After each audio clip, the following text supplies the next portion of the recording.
ಹಸಿರು ಕಲರ್ ಇರೋದು ಬ್ರೊಕೋಲಿ ಅಂತ. ಹೌದು, ಹಸಿರು ಕಲರ್ ಇರೋದು, ಬಟ್ ಇದು ಹಸಿರು ಕಲರ್ ಕಾಲಿಫ್ಲವರ್ ಅಲ್ಲ, ಇದನ್ನು ನಾವು ಬ್ರೊಕೋಲಿ ಅಂತಲೇ ಹೇಳೋದು.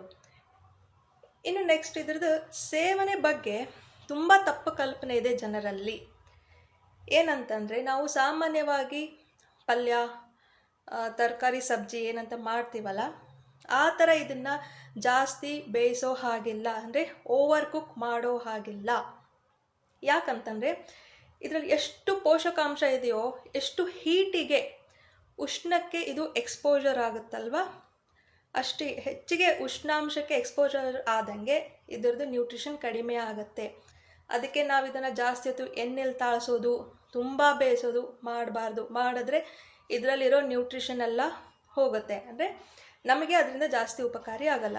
ಹೇಗಪ್ಪ ಇದರ ಸೇವನೆ ಅಂತಂದರೆ, ಚಿಕ್ಕ ಚಿಕ್ಕ ಪೀಸಾಗಿ ಕಟ್ ಮಾಡಿಕೊಂಡು ಬಿಸಿನೀರಲ್ಲಿ ಒಂದು 2-3 ನಿಮಿಷ ಕುದಿ ಬಂದಿರೋ ನೀರಲ್ಲಿ ಇದನ್ನು ಹಾಕಿ ಒಂದು 2 ನಿಮಿಷ ಬಿಟ್ಟು ನಾವು ಹೊರಗಡೆ ತಿಂದರೂ ಓಕೆ.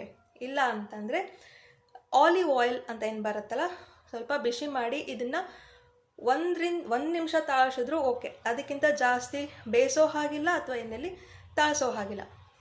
ಸೊ ಆ ಥರ ತಿನ್ನೋದ್ರಿಂದ ಇದರಲ್ಲಿರೋ ಕಂಪ್ಲೀಟ್ ನ್ಯೂಟ್ರಿಷನ್ ನಮಗೆ ಸಿಗತ್ತೆ ಅಂತ ಹೇಳ್ತೀನಿ.